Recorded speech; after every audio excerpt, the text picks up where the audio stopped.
Kinshasa, and this is the Congo River. This is my third visit to the region this year. Hi. I've been coming here to learn about the Congo because I don't want to involve myself without first understanding what I'm getting involved in. My objective. Learning here means meeting with warlords, some accused of atrocities, spending time in refugee camps, talking with aid workers, being with those whose every day is a struggle to survive. I'm not affiliated with any aid agency. I'm not any kind of ambassador. I'm not going to give you a history lesson. Among other reasons, I wouldn't be qualified. I simply want to share what I've seen, the stories that have moved me, shocked me, and helped me begin to understand one of the world's great humanitarian disasters. The people here, in my experience, are really extraordinary people, and they're dealing with sometimes some extraordinarily difficult circumstances, sometimes even horrific circumstances. I don't see them as victims. I see them as people who are doing extraordinary things and deserve to have some attention paid to what they're doing.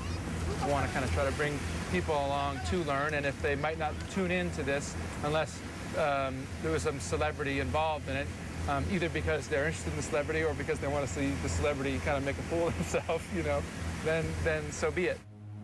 The Democratic Republic of Congo, 60 million people, a landmass the size of the United States east of the Mississippi. Only a few years ago, it was engulfed in the Great War of Africa. 8 countries fought here, and before it was over, more than 4 million people had died, the most of any conflict since the Second World War.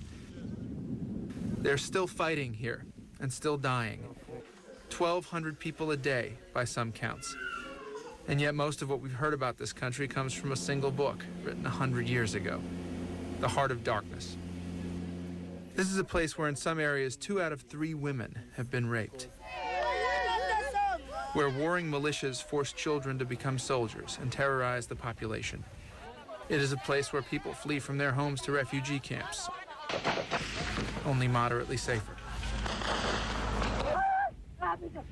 It is a place where unspeakable terrors happen every day.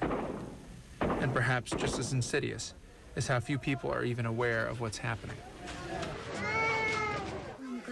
In spite of this desperate situation, this is a country of survivors. The people of Congo fight every day to make their lives better. And they refuse to give up. Most of the violence plaguing Congo happens 1,000 miles east of Kinshasa in the Kivus. You need to fly over the country to Goma because there are virtually no roads through the center of Congo. Below the second largest rainforest in the world hides extreme poverty, disease, and terrible violence.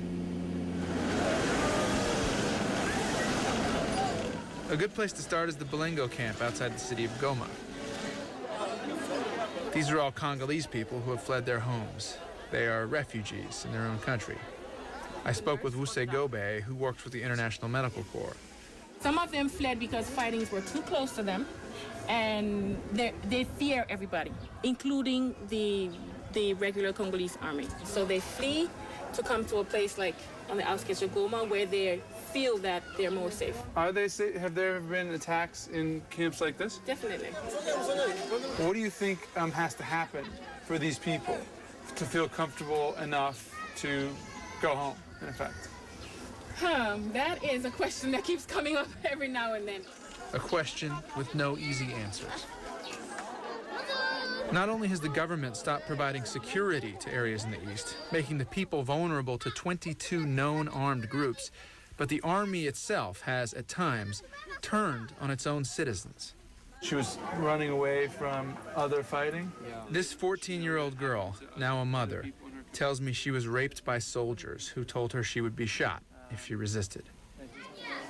I reminded myself that for every person I encountered, there were countless others out there who never made it to a camp like this. There have been kids that have been practically bones, that have spent like a month or 2 at the feeding center and that have come back to life. It's amazing. The Mugunga camp, just minutes away, is more sprawling than the last and sits at the foot of an active volcano. One family I met joked that the volcano was just a neighbor and the occasional lava flow was just visits from time to time. The volcano has produced a severe terrain, often negotiated with bare feet. What's life like here in this camp for people on a day-to-day basis? Hunger, he tells me. Life here is hunger. In just the past 2 months, these families I spoke with, who've never gotten enough food to begin with, have had their rations cut in half. The same forces that are causing our food and gas prices to soar at home are pushing these people to the brink of starvation. They're literally in a living hell, you know? And these are people, teachers, you know, farmers, real regular people like you and I, you know, with regular clothes and had regular jobs. And people came through shooting guns and kicking doors down and burning houses and raping women, and they had to run for their lives. They're, you know, just decent, good people who've been in these places, many of them, for years. We took a short flight north from Goma to the town of Bunia in the Ituri province, where massacres in the past have been as vicious and bloody as anywhere in the country. I spoke with Norbert Payne at a Doctors Without Borders clinic. The main focus of the hospital is women's health, women and family health, and pediatrics under 5 care. How many women do you get in, say, a month or a year who suffered from gender-based violence of some kind? That's around 100 a month. You're getting in 100 victims of sexual violence a month, on consistently, average, yeah. On for average, the entire year. It can be as much as 150 some months might go down to 60 or something, but on average, about 100. Are these perpetrators soldiers, or are they civilians, or are they... It's, at the moment, a slight majority of armed people, and there we're not differentiating between regular soldiers and militias. Are any of them ever caught or punished? Impunity is a big problem in the RDC, in the Democratic Republic here. So what percentage of rapes would you say are prosecuted? I can't give you an exact figure, but it's less than 10%. It's a very small number. Most of the 1,200 deaths a day come by way of preventable disease, many simply because they didn't make it to clinics like this. And most of those who die are children.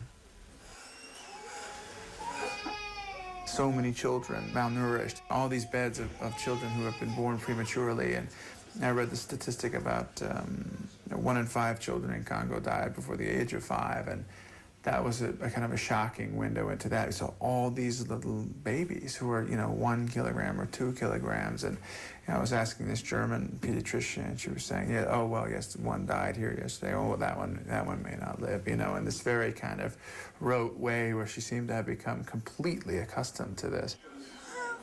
The world just, a place just shouldn't be like that. And a society shouldn't look like that. Children shouldn't be malnourished like that.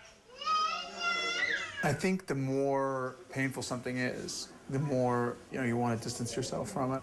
I think the hard part actually is to let some of that go and to realize, when you see these images of people who are suffering in some way or other, to kind of remember that these are people who are in fact just in different circumstances than you are, but that are kind of dealing with them in a pretty brave and enduring way. That's, when you, like as I go there, I see that as a pretty remarkable and courageous thing.